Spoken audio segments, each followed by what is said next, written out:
We spoke about a lot of trends. Something I didn't hear or I might have missed, I don't know if it's covered, and if it was covered, I do apologize. For all of you, something that's really sort of impacting my world and everyone's world, and it's not really spoken about, is this shift in trust.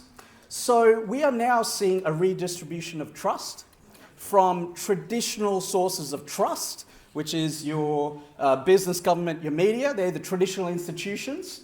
And this is being eroded over time to be redistributed for peer-to-peer trust.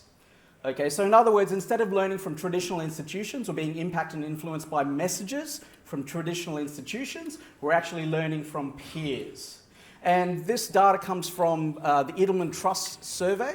It is probably the most comprehensive data point that we've got on the world of trust. And it's a massive decline over the years. And you might be thinking, well, what's causing this decline? Well, the other side of the coin is how we're now getting our messages. And this is data from Deloitte.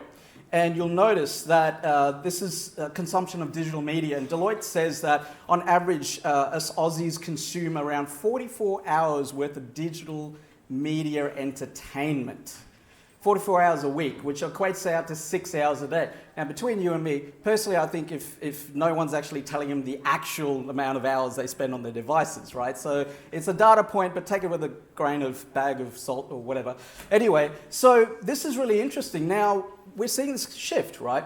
And what's really interesting is that now what it turns out that if you actually want to influence the world of work out here, you actually have to go through here. In order to cut through here, it needs to come from here.